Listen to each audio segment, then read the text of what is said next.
살아계신 아버지 하나님, 이 아름다운 고백이 우리들 고백되었음에 감사를 드립니다. 그 어떤 환경과 상황 속에서도 우리의 마음이 주님께 고정되었고 확정되었기에 내 영혼이 기뻐하며 하나님께 감사할 수 있는 것입니다. 하나님이 주신 선으로 우리를 둘러싼 모든 악을 이겨나가게 하여 주시옵시고, 늘 의에 줄이고 목마름으로 더한 하나님의 은혜와 영광을 간구한 그 마음으로 살아갈 수 있도록 우리의 영혼을 주장하여 주시옵소서. 몹시 덥고 지치고 짜증나는 시기를 살아가고 있습니다. 그럼에도 불구하고 단순하게 주님의 은혜 바라고 오늘 이 밤 나왔습니다. 주님, 충만하게 역사하여 주시옵시고, 우리가 기대하는 것 이상의 하나님의 더한 은혜로 우리의 영혼 주장하여 주시옵소서. 함께 하실 하나님을 믿습니다. 신뢰합니다. 존귀하신 예수님의 이름으로 기도하옵나이다. 아멘. 오늘 우리에게 주신 하나님의 말씀, 출애굽기 33장 18절 말씀이에요. 한 절 말씀인데요. 출애굽기 33장 18절 말씀. 사실 지난주에 살펴본 말씀과 연결되는 부분들이 있는데요. 먼저 출애굽기 33장 18절 말씀, 제가 읽어드립니다. 모세가 이르되 원하건대 주의 영광을 내게 보이소서. 아멘. 우리가 지난주에 살펴봤던 마태복음 5장 6절 말씀 기억하십니까? 의에 줄이고 목마른 자는 복이 있나니 그들이 배부를 것이미요. 이게 연결되는 그런 말씀이에요. 우리가 지난주에 의에 줄이고 목마르다 하는 것이 어떤 의미인지 살펴봤죠. 우리가 신앙생활을 할 때 진짜 조심해야 될 것은 자꾸만 성경에 나와 있는 용어의 뜻을 알지 못한 채 종교적인 습관을 따라서 그냥 입에 발린 이야기로 이야기하는 경우가 굉장히 많다는 거예요.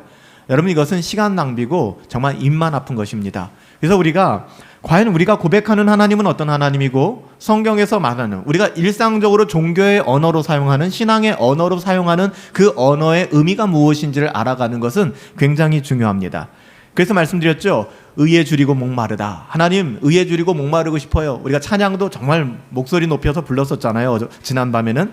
의에 줄이고 목마르다는 게 뭐였어요? 특별히 의라는 것, 여기서 의라고 하는 것은 뭐라고 말씀드렸죠? 이 디카요 슈네라고 하는 것인데 하나님과의 바른 관계라고 말씀드렸어요. 그래서 우리가 이 세상 살아갈 때, 야, 그 사람은 의인이야, 그 사람은 의로워, 도덕적이고 윤리적인 판단의 기준이 아니라는 것입니다. 성경이 의롭다라고 이야기하는 것은 그 사람은 하나님과 바른 관계 안에 있어 라는 것을 이야기하는 것이고요, 하나님의 뜻대로 살아가려고 애쓰고 있어를 보여주는 거예요. 그렇기 때문에 의에 줄이고 목마르다라고 하는 것은 날마다 끊임없이 하나님을 갈망하는 마음입니다. 사슴이 시냇물을 찾기에 갈급함 같이 우리가 운동을 하거나 땀을 흘리면 음료를 필요로 하잖아요. 뭐 이온 음료라든지 탄산 음료를 마시고 싶어 하지 않습니까? 본능이잖아요. 똑같아요. 하나님의 자녀들은 의에 줄이고 목말라야 되는데, 의에 줄이고 목마르다는 건 나는 뭐 이 세상을 좀 건강하게 살아갈래, 윤리적으로 살아갈래가 아니라 하나님과의 관계를 내가 바르게 맺고 살아가겠다는 거예요. 그러니까 여러분, 기독교라고 하는 것은 세상의 도덕과 윤리 안에 갇히는 게 아닙니다. 기독교라고 하는 것은 세상의 윤리와 도덕을 포함하여 뛰어넘는 종교입니다. 근데 기독교가 윤리적이지도 못하고 도덕적이지도 못할 수는 없겠죠. 또 기독교가 윤리적이거나 도덕적인 종교가 될 수도 없어요. 그것만이 전부가 된 종교가 될 수 없다는 것입니다. 우리는 이것을 가지고 신앙생활을 해야 되는 것이죠. 끝없이 경건을 추구하는 삶의 태도를 이야기하는 거였어요. 이게 하나님께서 아무리 전도 폭발하고 아무리 구원의 확신에 대해서 연구해서 나는 구원의 확신이 있다, 이거 진짜 아무 쓸데없는 것입니다. 그래서 조나단 에드워즈가 신앙 감정론을 쓰면서 구원의 확신을 증거할 수 없는 것 중에 하나가 내가 갖는 구원의 확신이에요. 그러니까 나는 구원 받았어라는 그 확신이 굉장히 중요하지만 이것이 구원의 근거가 될 수 없다는 것입니다. 에드워즈가 말하는 우리가 구원받은 증거, 누가 뭐라 그래도 흔들 수 없는 나의 구원의 증거는 우리가 하나님을 사랑하게 되는 것이고요, 이 세상의 그 어떠함이 아니라 하나님의 방법대로 희생과 포기와 가난과 고난을 무릅쓰고라도 살아가고자 하는 마음이 나에게서 시작된 것이 아닌데 나에게 발생하기 시작하는 거예요. 왜요? 거듭났기 때문에. 그러니까 우리의 혈과 육으로 된 것이 아니라 하나님이 우리를 거듭나게 하셨기 때문에 우리 가운데 생기는 마음들이 바로 그 마음이에요. 의에 줄이고 목마른 거 세상은 이해할 수 없습니다. 거듭난 하나님의 자녀들만 의에 줄이고 목마르다라는 것이 무엇인지 알 수 있다는 것이죠. 이것이 구원받은 자의 삶이라고 말씀드렸어요. 끝없이 거룩하게 살고 싶어요. 하나님 닮은 삶을 살고 싶어요. 말로만이 아니라 그것이 내 영혼이 정말 그것을 갈망하고 있는 거예요. 하나님의 자녀됨의 갈망, 경건을 추구하는 삶을 지향하는 것이죠. 우리가 자주 쓰는 구원이라는 부분도 마찬가지 아닙니까? 나 구원 받았어. 이제 뭐 여러분들 이걸 이론적으로 구원이라고 하는 것은 세 가지 퍼스펙티브 측면으로 우리가 설명할 수가 있겠구나. 첫 번째는 칭의. 이거는 법정적 의미구나. 나의 어떠한 거는 상관없이 예수 그리스도께서 우리의 모든 죄를 책임지셨기 때문에 나는 구원받았구나. 나는 의롭다함을 받았구나. 나는 안 의로운데, 나는 더럽고, 나는 추잡하고 우주의 찌끼 같은데 오직 그리스도의 의가 내게 전가되어서 내가 의롭다고 되었구나. 이건 나의 어떠함과 상관없이 단박에 일어난 사건이고 아무도 흔들 수 없는 사건이에요. 이걸 칭의라고 얘기하고 구원이라고 얘기합니다. 하지만 이 구원은 칭의에만 멈추는 것이 아니라 이 칭의를 받은 사람들은 이 땅을 살아가면서 하나님의 자녀답게 살아가기 위한 삶을, 고단한 삶을 감내해낸다는 거예요. 이것이 바로 성화죠. 이렇게 성화의 여정을 살아가는 사람은 이 땅에서 비록 완전한 삶을 살아갈 수는 없지만 우리가 육신과 영혼이 분리되는 죽음의 그 순간에 영광스러운 영화를 경험하게 될 것이다. 칭의, 성화, 영화, 이 모든 것이 구원이라는 거예요. 구원. 우리가 구원받았다라는 의미는 예수 믿고 나 천국 갔어라는 그런 어떻게 보면은 좀 저급한 수준의 이야기가 아니라는 것입니다. 그딴 식의 사고방식을 하니까 기독교인들이 개독교가 되는 것이고 이 땅을 엉망진창으로 살아가는 것이고 교회에서는 굉장히 신앙 좋다고 얘기하는데 사회생활 엉망, 가정생활 엉망, 윤리, 도덕 다 무너지는 것입니다. 그 사람을 누가 구원받은 신자라고 할 수 있겠어요? 아니라는 것입니다. 구원의 의미를 우리가 이거 다 들어서 알고 있는 얘기 아니에요? 구원은 세 가지 측면으로 설명될 수 있구나. 칭의, 성화, 영화.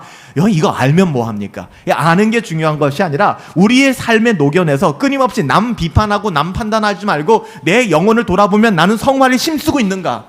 나는 하나님 아니면 안 된다는 갈망이 내 안에서 물 쏟듯 솟아오르고 있는가? 샘 쏟듯 솟아오르고 있는가? 날마다 이것을 점검하고 내가 멀어진 것 같으면 하나님의 은혜를 구하며 기도해야 되는 거예요. 끝없이 경건을 추구하고 하나님의 자녀다운 삶을 살아내 주세요라고 부탁드리는 게 바로 이러한 측면이죠. 거듭난 신자들은요, 결코 자기의 영혼을 세상의 지저분한 정욕에 방치하지 않습니다. 절대 그렇지 않습니다. 얼마나 순결한데요. 여러분, 우리가 완벽한 순결을 유지할 수는 없어도 하나님의 자녀들이라면 절대로 그 세상에 보암직도 하고 먹음직도 하고 지혜롭게 할 만큼 탐스럽기도 한 세상의 그 정욕에 자신을 방치하지 않는다는 것입니다. 내가 배 아파서 논 자녀가, 그 자녀가 세상 그 정욕 속에 아니면 세상의 그 부도덕 속에 여러분 그렇게 살아간다면 그걸 방치할 부모가 있겠습니까? 없잖아요. 어린 아이들이라고 할 때도 이거 더러운 거야, 이거 만지지 마, 그 아이를 보호하기 위해서 정말 애쓰지 않습니까? 여러분, 우리의 영혼을 정말 보호하려고 애쓰고 있습니까? 여전히 우리는 세상에 보암직도 하고 먹음직도 하고 지혜롭게 할 만큼 탐스럽기도 한, 근데 그것은 세상에 썩어질 어떠함이고요, 마귀 사탄이 써먹었던 쾌쾌 묵은 방식이잖아요. 결국 그것 때문에 인류가 타락했지 않았습니까? 아담의 타락이 이 결과를 가져오게 됐잖아요. 여러분, 왜 그 레파토리에 또 속아 넘어갑니까? 여러분, 세상에 보이는 그 어떠함에 넘어가서는 안 돼요. 그래서 하나님의 자녀들은 경건과 거룩에 대한 갈망, 목마름으로 충만하게 된다는 것입니다. 그게 증거예요. 내가 하나님의 자녀 되었구나는 자꾸만 구원의 확신 이런 거 뒤집어내가지고서 자기 자신을 증명하려고 하지 마시고요. 내 안에 이런 마음이 있는가? 이것을 조나단 에드워즈는 신앙 감정이라고 얘기한 거잖아요. 제가 성경 다음으로 진짜 많이 영향을 받고 정말 많이 읽어본 책이 기독교 강요보다도 저는 신앙감정론을 더 많이 본 것 같아요. 굉장히 힘든 책이에요. 어려운 책인 거 알고 있어요. 근데 읽을 때마다 이것이 구원받은 신자구나. 솔직히 책 제목이 Religious Affections. 그러니까 affections라는 게 한국말로 번역이 안 되는 거예요. 그러니까는 예전엔 신앙과 정서라고 번역했고 요즘에 나온 백금산 목사님이 번역한 번역에서는 신앙 감정론이라고 얘기했죠. 그래서 저는 Religious Affection보다 어떻게 보면은 하나님을 사랑하는 마음이라고 얘기하고 싶어요. 신앙 감정이라는 것 자체가 구원받은 신자의 마음인 것이죠. 끊임없이 이것을 우리는 점검해 봐야 되는 거예요. 더도 덜도 말고 스스로에게 물어보라는 거예요. 남에게 요구하지 마세요. 야, 너 신앙 감정이 있어? 너 그따위로 살면서 하나님의 자녀라고 할 수 있어? 이런 짓은 우리 좀 그만하시고 자기 자신 돌아보자고요. 여러분, 자매들 같은 경우 몸무게 자기 자신 올라가서 몸무게 이렇게 공개하는 거 여기서 좋아할 만한 분 아무도 없으시죠? 형제들도 좀 마찬가지일 거라고 생각해요. 여러분, 내 몸무게, 이 썩어 빠질 육신 하나에 몸무게 하나 공개하기 싫어하고 두려워하면서 여러분 우리는 마지막에 하나님 저울 앞에 서게 될 거라고요. 여러분 이거 두렵지 않으세요? 정말 이거 두렵지 않으세요? 하나님의 그 저울 앞에 우리 다 각자 서게 된다고요. 아무도 안 도와줘요. 벌거벗은 채 하나님 앞에 그 저울 앞에서 우리의 영혼이 그대로 평가될 거라고요. 이걸 두려워하지 않고 이것을 인식하지 않고 살아간다 그러면 마찬가지잖아요. 수많은 CCTV, 우리 교회 안에도 CCTV가 있으니까 여러분들의 행동 하나하나 좀 조심스럽지 않습니까? 어디 가서도 CCTV가 있으니까 자기의 행동 하나하나 조심하잖아요. 여러분 CCTV만도 못합니까? 하나님의 그 불꽃 같은 눈동자가 우리의 삶의 일거수일투족을 바라보고 계시는데 전혀 하나님을 인식하지 못하고 살아가고 마지막에 하나님의 그 저울 앞에 우리의 영혼이 서게 된다라는 말씀에 나오잖아요. 그때 우리가 무엇으로 하나님 앞에 나갈 수 있겠냔 말입니다. 끊임없이 우리 자신을 돌아봐야 될 거예요. 남에게 요구하지 말고 오늘도 끊임없이 내 자신 잘 나오셨어요. 우리의 경건의 어떠함을 증명하려고 오늘 이 밤 정말 더운데 나온 거 아니지 않습니까? 하나님의 은혜 구하시면서 하나님의 마음으로 여러분의 영혼을 점검하실 수 있었으면 좋겠어요. 정말로요. 예수님이라면 어떻게 했을까? 이거를 상대방에게 얘기하지 말라고요. 야, 너 예수님이라면 어떻게 했을 것 같아? 라는 그거 멈추고 스스로에게 물어보라고요. 내가 이 순간 선택하고 판단하고 결정하는 모든 문제 우리 예수님이라면 어떻게 했을까를 내 영혼에 물어보셔야 합니다. 거기서 답을 얻으세요. 여기서도 또한 그 답을 다른 데서 찾지 마세요. 이럴 거야 라는 막연한 기대감은 진짜 위험한 겁니다. 배우고 확신한 데 거하세요. 근데 배운 것도 없고 확신한 것도 없으니까 자꾸 자기 자신을 확신하는 거예요. 그러니까 신앙이 없는 거예요. 무지한 것이죠. 무지가 구원받을 수 있다라고 생각합니까? 천만의 말씀 알고 계시지 않습니까? 이제 귀에 진짜 너무 딱지가 질 정도로 많이 들으셨잖아요. 철로역정의 그 무지, 성경 다음으로 많이 읽혔다라는 철로역정에 나오는 그 무지의 1편의 마지막 결과 우리는 너무나 잘 알고 있지 않습니까? 여러분, 성경에 기록되어 있잖아요. 하나님 말씀 붙잡으면서 그걸 내 삶에 적용하시며 살아가야 돼요. 사도 바울이 사랑하는 빌립보 교회를 향하여 이렇게 편지합니다. 빌립보서 1장 9절 말씀해 보니까 내가 너희를 위해 기도하노라. 너희의 사랑을 지식과 모든 총명으로 점점 더 풍성하게 하사. 지금 사도 바울이 정말 끝까지 내편되었던 사람들이에요. 빌립보 교회 사람들은 모든 바울이 개척했던 교회들이 다 돌아서고 바울이 우리 예루살렘 좀 도웁시다, 우리 선교사님 도웁시다 그랬더니 맨날 바울 돈 타령한다, 돈 긁어내려고 한다, 너 투명하지 않다 공격했어요. 근데 끝까지 바울 편에 서서 바울을 도와주고 바울의 생계와 바울의 사역을 끝까지 책임졌던 사람들이 빌립보 사람들이었어요. 그 빌립보서는 기쁨의 서신이라고 그러잖아요. 사도 바울에게는 너무 기쁨의 면류관이었어요. 사도 바울이 빌립보 교회를 위해 기도합니다. 축복합니다. 하는 말, 내가 너희를 위해 기도하노라. 너희의 사랑을 지식과 모든 총명으로 점점 더 어떻게 한다고요? abundantly, 풍성하게 하기를 원하노라. 그러니까 여기 보니까 하나님께서는요, 이거 하나님이 원하시는 마음이거든요. 하나님께서는요, 우리의 사랑을 지식과 모든 총명에 점점 풍성하게 하기를 원하십니다. 할렐루야. 그래서 교회 이름에도 풍성한 교회 많잖아요. 풍성하다. 하나님께서는요, 우리에게 그냥 조금 그냥 어느 정도 적당하게가 아니라 항상 후히 넘치도록 그렇게 채워주시는 분이 하나님이십니다. 그러니까 사도 바울이 축복하는 거예요. 너희의 사랑을 지식과 모든 총명으로 점점 더 풍성하게 하사. 그러니까 하나님께서는 이렇게 말씀하시는 거예요. 너는 지금 너 자신에 너무 갇혀 있는데 너는 너가 생각하는 것보다 훨씬 더 존귀하단다. 너는 너가 생각하는 것보다 훨씬 더 강력하단다. 여러분 아시지 않습니까? 제가 예전에도 그런 얘기 많이 드렸는데 여러분들 이런 종이 있잖아요. 종이 있으면 이 종이를 볼펜으로 뚫거나 송곳으로 뚫으면 어떻게 돼요? 그냥 뚫려버려요. 근데 이 종이를 벽에다 붙이면 어떻습니까? 안 뚫려요. 안 뚫리는 이유는 종이가 강하기 때문이 아니에요. 그 뒷배가 있기 때문입니다. 여러분 우리는 연약하죠. 하나님을 백으로 여러분 삼으세요. 하나님이 그것이 성경에서 말하는 여호와는 나의 산성이시오, 나의 방패시오, 나의 구원의 뿌리다라고 얘기한 거예요. 여러분 구원의 뿌리 뭔지 아죠? 제단에 가보면 제단 그 모퉁이에 뿔이 있습니다. 수많은 죄를 짓고 돌로 쳐 죽임을 당해야 되는 사람도 제단으로 도망쳐서 그 뿔을 잡으면 아무도 죽일 수가 없었어요. 속죄의 의미가 있기 때문에. 여러분 우리 주님이 우리의 힘이 되십니다. 할렐루야. 그분 붙잡으세요. 그 능력 붙잡으세요. 우리 주님께서 우리에게 더한 은혜, 그러니까 너는 너가 생각하는 것보다 훨씬 크단다라고 말씀하시는 거예요. 왜요? 나의 어떠함 때문이 아니라는 거예요. 여러분은 너무 과소평가하지 마세요. 저는 여러분 한 사람 한 사람이 변화되어질 때 여러분들로 말미암아 열방이 변화되어지고 나라가 변화되어지고 여러분의 가정이 변화되어질 줄 믿습니다. 할렐루야. 근데 왜 자꾸만 자기 자신의 신세 한탄만 하시면서 사냔 말이에요. 성령님이 말할 수 없이 탄식하시는 거예요. 그래, 너는 그거밖에 안 되지만 네 안에 내가 있지 않니? 근데 왜 그를 붙잡지 않으시냐는 거예요. 오늘 우리가 찬양한 찬양처럼 성령 하나님이 우리 가운데 함께 하시는데 왜 그게 안 되는 거예요? 여러분, 하나님께서 오늘 이 밤 우리의 잃어버렸던 모든 신앙들 적당히 그냥 부어주시는 것이 아니라 차고 넘치도록 부어주실 것을 믿으시기 바랍니다. 그분을 신뢰하시고 그렇게 나가세요. 여러분 보세요. 우리가 오늘 읽은 말씀을 보면은 이 모세의 사건 아닙니까? 모세를 보면 참 특이한 느낌을 받아요. 오늘 본문이 이 말씀이거든요. 여러분, 모세는 어떤 사람이에요? 모세는 율법의 완성이었고요. 그저 그런 사람 아닙니다. 온유함이 온 세상에 승한 사람이었고요. 모세만한 사람이 없었습니다. 또한 모세는요, 하나님 쉐카이나의 영광, 그러니까 하나님의 영광을 직접 본 사람 아닙니까? 하나님을 실제로 본 사람 모세밖에 없잖아요. 하나님의 뒤통수밖에 못 봤지만 실제로 보여달라고 하고 하나님의 뒷모습을 본 사람은 모세밖에 없었어요. 어느 누구도 하나님을 보고선 산 사람이 없지만 그래서 모세도 하나님의 뒷그림자를 보았다라고 나오지 않습니까? 그런 사람이에요. 가장 하나님의 영광을 보았던 사람. 그 사람이 모세가 떨기나무에 불이 붙는 걸 보았죠. 근데 이 떨기나무에 불이 붙었는데 가만히 보니까 떨기나무가 이 화학작용? 그래서 떨기나무가 떨기나무를 태우면서 불이 나는 것이 아니라 떨기나무는 그대로 있는데 불이 붙어 있는 거예요. 설명할 수 없는 거예요, 이거는. 왜냐하면 떨기나무가 떨기나무 자체를 태우면서 이게 어떻게 불이 나야 되는데 작용을 하는 것인데 떨기나무는 그대로 있는데 불이 붙어 있는 거예요. 하나님의 영광의 불이었죠. 하나님의 임재였죠.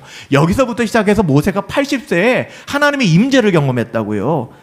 하나님과 얼마나 교제했습니까? 시내 산에 가가지고서 아론도 다 밑에 있을 때 그 시내 산 꼭대기에 올라가서 영광스럽게 하나님의 두 돌판을 받았던 게 모세지 않습니까? 성막을 지은 사람도 모세였어요. 성막을 지은 다음에 하나님의 영광이 임하였죠. 쉐카이나의 영광이 지성소로 임하였잖아요. 그때 여러분들 그 순간에 모세가 기도했던 것이 뭔지 아십니까? 출애굽기를 잘 모르시죠? 여러분 성경을 많이 읽으시기 바랍니다. 우리 교회가, 제가 회개했는데 우리 교회가 튤립도 가르치고 파이브 솔라도 가르치고 개혁신앙이라고 막 가르쳤더니 그 좀 아는 척 하시는 것 같은데 이야기하다 보니까 이게 성경을 몰라요. 성경을. 여러분 성경을 1년에 한 번 정도 읽으십시오. 성경을 알아야 기본적으로 하나님의 음성을 듣든지 말든지 하죠. 여러분 성경도 하나도 읽지 않고 말씀도 하나도 가까이 하지도 않는데 하나님의 음성 들린다면 그건 100% 마귀의 음성입니다.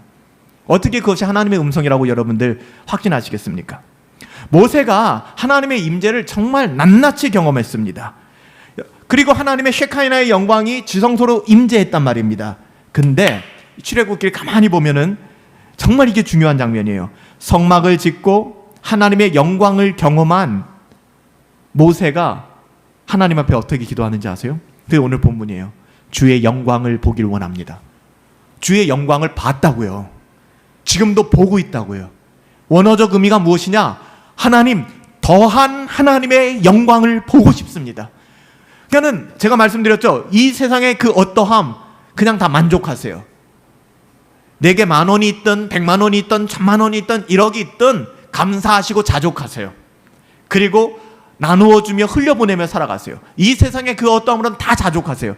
하지만 우리가 만족하지 말고 끝없이 배고파야 되는 것은 하나님의 영광을 구하는 겁니다. 의에 줄이고 목마른 거예요. 이만하면 됐어. 이만하면 됐어라고 생각하니까 경건생활을 등한히 하는 거죠. 심지어는 어때요? 나 이거 다 배웠어. 이게 얼마나 교만한 말인지 아십니까? 배웠으면 뭐예요? 배운다라는 그 지식이 어떠함입니까? 삶이 안 바뀌는데. 여러분 그것은 죽은 지식입니다. 모세가 성막 다 짓고 나서 늘 하나님의 임재를 경험했던 이 양반이 하나님 앞에 다시 돌아와 하나님의 영광을 구합니다. 이 세상에 이렇게 하나님의 영광을 구했던 사람이 어디 있을까요? 허구한 날 모세는 그래요. 그 처음에 제가 신학적으로 거듭나고 은혜의 복음을 알게 된 다음에 설교를 할 때 한동안 교회에서 늘 저에게 그런 얘기를 많이 했었어요. 회중들이. 목사님 설교는 맨날 똑같아요. 맨날 똑같은 얘기만 해요. 그래서 제가 그런 얘기했죠. 나에게서 다른 메뉴를 구하지 마십시오. 저에게 다른 것을 구하지 마십시오. 제가 전할 것은 은혜의 복음밖에 없습니다. 새로운 뭔가를 구하는 것이죠. 기승전결 복음이니까, 기승전 복음이니까. 그러니까 늘 똑같이 들리는 거예요. 모세 똑같습니다. 이제 지성도 좀 짓고 뭐 그랬으면 하나님 우리에게 적과 꿀이 흐르는 땅을 좀 우리가 좀 더 빨리 가게 해주십시오. 우리에게 이런 좀 드라마틱한 것 좀 보여주십시오. 이걸 구해야 되는데 모세는 똑같은 걸 구해요. 하나님 영광을 구합니다. 이스라엘 백성들은 불평할 수 있었어요. 또 똑같아. 은혜가 안 돼. 맨날 무슨 영광. 좀 눈에 보여주는 것 좀 달라고 해요. 눈에 보여주는 것 좀. 충분히 그럴 수 있었을 거예요. 그런데 모세가 하나님을 만나고 나서 돌판을 끌어안고 십계명을 끌어안고 하산했을 때 출애굽기 33장에 보니까 또 모세가 뭐라고 얘기하는데 똑같은 말이 나요. 원컨대 주의 영광을 나에게 보이소서. 진짜 대단한 사람이에요. 그냥 입만 열면 이거예요. 하나님 영광을 보여주세요. 그렇다고 이 사람이 영광을 안 봤어요? 영광을 본 적이 없는 사람들이 영광을 구하지 못해요. 은혜라는 것을 받아본 적이 없는 사람이 은혜가 뭔지를 몰라요. 뭘 봤어야 알죠. 여러분, 하나님의 영광을 맛본 사람은 고린도 후서에 보니까 사도 바울이 뭐라고 얘기하냐. 고린도 후서가 엉망진창이었잖아요. 정말 지잘난 교회였지 않습니까? 신학적으로도 또 뭐 재정적으로도 뭐 나는 바울파, 나는 게바파, 심지어 난 예수파 막 이딴 짓 했던 게 바로 이 고린도. 그러면서도 성적으로 문란하고 도덕적으로 문란했던 사람은 고린도 교회 사람들. 그 사람들 사도 바울 자기들을 개척해주고 자기들의 교회를 세워준 사람한테 말이에요. 네가 사도냐? 정말 인간적으로 못됐지 다 했던 사람들이 고린도 사람들 아닙니까? 이 사람들에게 사도 바울이 뭐라고 얘기하는지 아세요? 고린도 후서에 고린도 교회 교인들아, 영광에서 영광에 이르는 삶이 너희는 뭔지 모르냐? 내가 너희들에게 은혜의 복음을 전했는데 왜 자꾸 다른 복음을 찾아 나가느냐? 갈라디아 교회도 마찬가지로 내가 너희들에게 보여준 하나님의 영광에서 하나님의 영광으로 이르는 이 아름다운 여정을 왜 너희는 보지 못하느냐? 이 말이 안 들리는 거예요. 좀 와닿는 얘기 좀 해줘. 살림살이가 좀 늘어가고 내 마음이 좀 편해지고 재미있고 내 삶에 좀 뭔가 좀 변화가 있을 만한 이런 걸 원하는 것이죠. 사도 바울은 영광에서 영광에 이르는 나라를 끊임없이 강조하는 거예요. 여러분, 저는 영광이 영광을 낳는다라고 믿습니다. 은혜가 은혜를 낳습니다. 여러분 자꾸 입술로 감옥을 짓고 들어가지 마세요. 나는 은혜 없다. 나는 망했다. 지난주에 제가 제 딸내미를 이제 학교에 데려가는데 지가 늦게 일어나고 진짜 깨웠거든요. 지가 늦게 일어나고 밥도 지가 늦게 먹고 그러더니 걸어가면 지각할 가게예요 보니까. 그게 또 고집세게 또 지 걸어가겠대요. 그래서 부모된 마음으로 그게 안 되니까 너 진짜 걸어갈 거냐? 네, 안 데려다 줄 거잖아요. 그래서 제가 데려다 줄게 하고 태우고서 이제 학교를 갔어요. 거기까지는 참 하나님 주신 인내로 잘 참았는데 결정적으로 이 녀석이 차를 타고 가는데 뒤에서 그러는 거예요. 시계를 보면서 에이 망했다. 진짜 망했다 그러는 거예요. 거기서 제가 너무 화가 나는 거예요. 망했다. 그래서 제가 진지하게 제 딸하고 이런 얘기를 나눴어요. 여러분 입술로 자꾸만 그런 얘기 하지 마세요. 나 망했다. 내 인생 꼬였어. 나는 끝났어. 여러분 진짜 그렇게 됩니다. 절대로 그렇게 하지 마세요. 하나님의 영광은 또 하나님의 능력은 우리를 하나님의 영광으로 하나님의 능력의 자리로 인도합니다. 하나님의 사랑을 경험하세요. 그 사랑이 사랑을 낳게 됩니다. 여러분 빈익빈 부익부라고 얘기하잖아요. 영적인 원리하고 이게 일맥상통합니다. 여러분 기도할 줄 아는 사람이 더 기도합니다. 기도라는 것을 할 줄 모르는 사람은 기도를 몰라요. 기도의 맛을 모르는 사람도 기도 못합니다. 기도의 맛을 아는 사람이 기도하는 것이죠. 또요, 헌금도 할 줄 아는 사람이, 구제라는 것에 대한 기쁨을 아는 사람이 구제하고 헌금하는 거예요. 여러분 왜 헌금 안 하고 왜 구제 안 하는지 아세요? 없어서요? 천만의 말씀이요. 그럴 마음이 없기 때문에 그래요. 그것이 무가치하다고 생각하기 때문에 인색해지는 겁니다. 여러분 그런데 굉장히 심각한 거거든요. 왜냐하면 하나님의 자녀들에게 주신 청지기의 삶이 무엇인지 그건 지난주에 다 설명했잖아요. 하나님이 우리에게 주신 기업, 우리가 하나님께 기업을 받았다라는 인식이 없이는 청지기라는 것도 이해가 안 되는 거예요. 그러니까 맨날 청지기 우리는 청지기입니다라고 얘기하는데 와닿지가 않는 거죠. 내 건데 무슨 청지기야. 변하지가 않는 거예요. 헌신하는 사람이 더 헌신을 하게 됩니다. 영광에서 영광에 이르게 된다는 거예요. 이것은 세상 만물 육신의 원리나 영적인 원리나 어떻게 보면 좀 한결같은 것 같습니다. 무엇을 하나 맛본 사람은 그것에 대한 갈망이 있지 않습니까? 도둑질도 해본 사람이 한다고. 비슷한 것 같아요. 저는요, 여행사를 하는 분들한테 들은 적이 있어요. 여행도 어떨 것 같아요? 여행사를 홍보할 때 이분이 그러더라고요. 한 번도 여행을 안 간 사람한테 여행 상품을 파는 게 더 잘 팔릴 것 같죠? 천만의 말씀이라는 거예요. 여행을 갔다 온 사람에게 여행 상품을 파는 게 훨씬 더 잘 팔린대요. 왜? 갔다 와 봤으니까.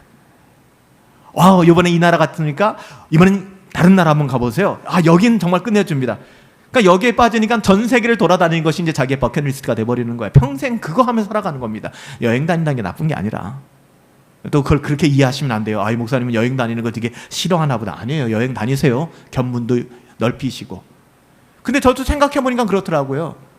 저도 어떻게 보면 신혼여행 갈 때 처음으로 외국에 나가봤어요. 그런 다음부터 이제 외국에 나가는 게 두렵지가 않더라고요. 그래서 신혼여행을 전 태국으로 갔다 왔는데, 태국으로 신혼여행 다녀온 다음에 제가 섬기던 청년들 데리고 태국으로 단기 선교 갔다 왔어요.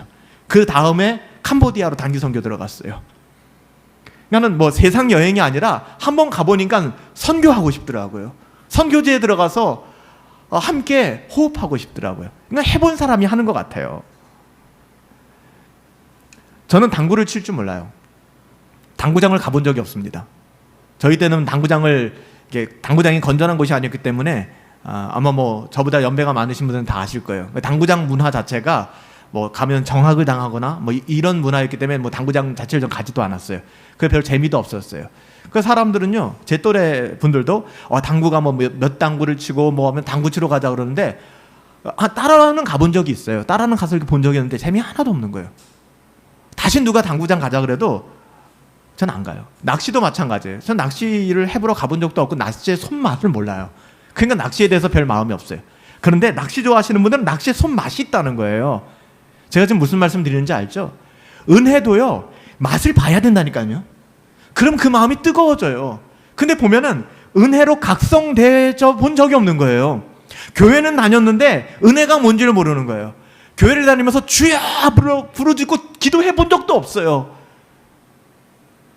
교회를 다니면서 정말 어떻게 보면은 뭐 전 재산까지는 아니더라도 선교를 위해서, 긍휼 사역을 위해서 내 모든 것을 막 헌금하고 그래 본 적이 없어요.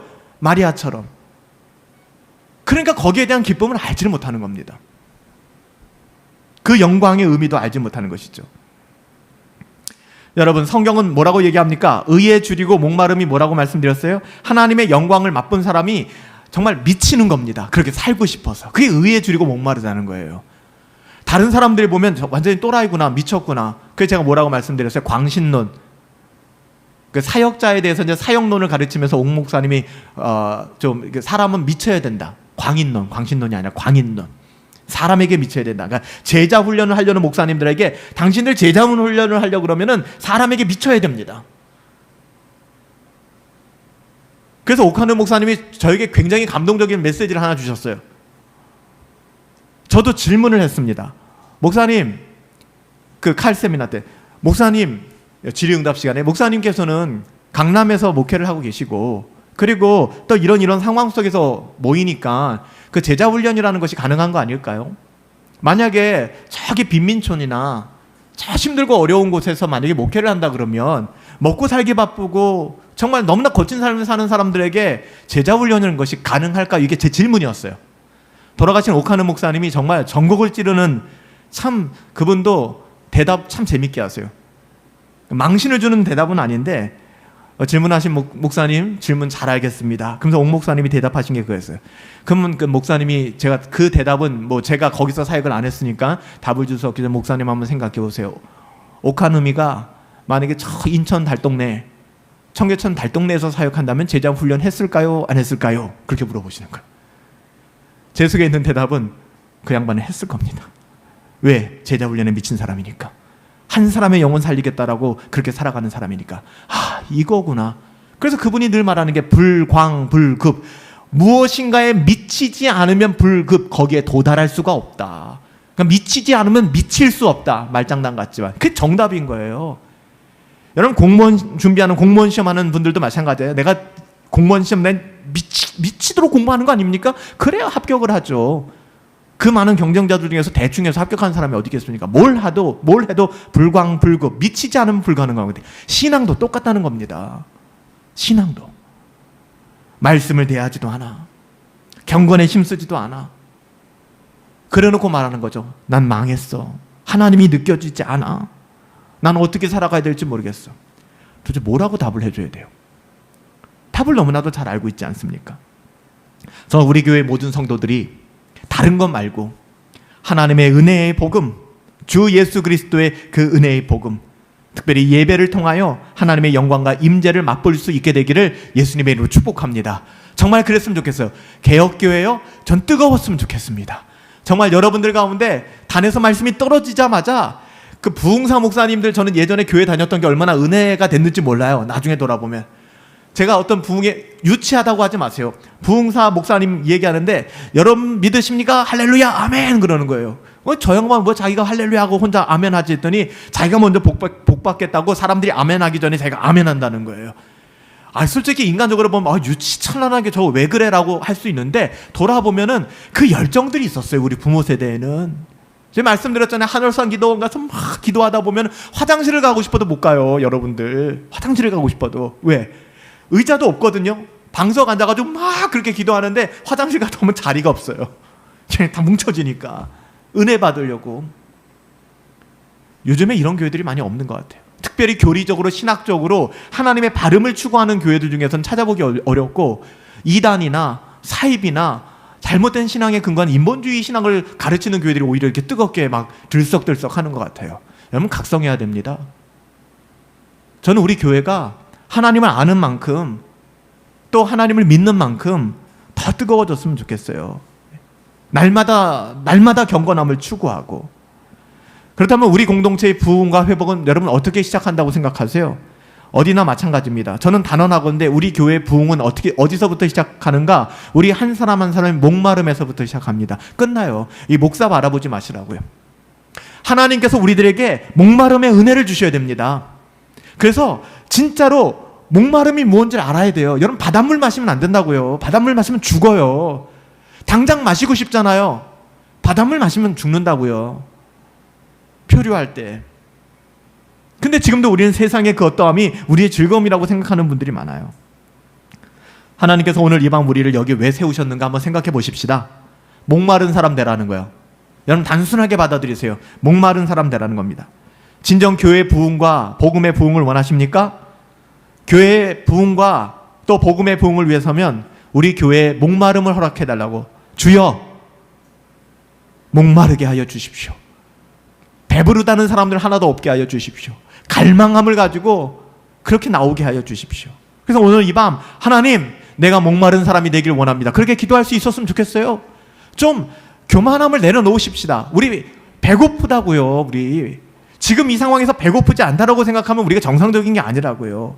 목말라 하는 사람 기도하지 말라고 해도 기도합니다. 여러분들도 그러신 적 있으시잖아요. 미칠 것 같고 내 상황이 어렵고 죽을 것 같고 앞뒤 좌우 상하 다 막힌 것 같을 때 예배당에 나와서 여러분 하나님 앞에 긴 한숨 내쉬며 기도하신 적 있으시잖아요. 여러분 목마른 사람은 기도합니다. 하나님의 사랑과 은혜에 목마른 사람은 헌신합니다. 그렇게 되어 있어요. 그래서 여러분 잠언 27장 7절 말씀에 보니까 이렇게 말씀합니다. 배부른 사람은 아무리 달콤한 꿀이라도 싫어하고 줄인 자에게는 쓴 것이라도 다니라. 이게 진짜 빈고입니다. 여러분 왜 우리가 앉아서 하나님 나는 은혜가 없어요, 나는 너무 힘들어요, 나 하나님이 받아들여지지 않아요 라고 얘기하는지 아세요? 교만해서 그럽니다. 배불러서 그래요. 여러분 배부른 자는 결코 하나님 나라에 들어갈 수가 없습니다. 배부른 자는요 아무리 좋은 꿀이라도 복음이라도 그 싫어하는 겁니다. 배고픔이 없기 때문에, 자기 자신으로 충만하기 때문에 뭐든지 다 판단하는 거예요. 근데 믿음이 없는 사람은 그렇게 또 판단하는 사람을 보면 굉장히 신앙이 좋게 생각해요. 이게 교회가 무너지는 지름길입니다.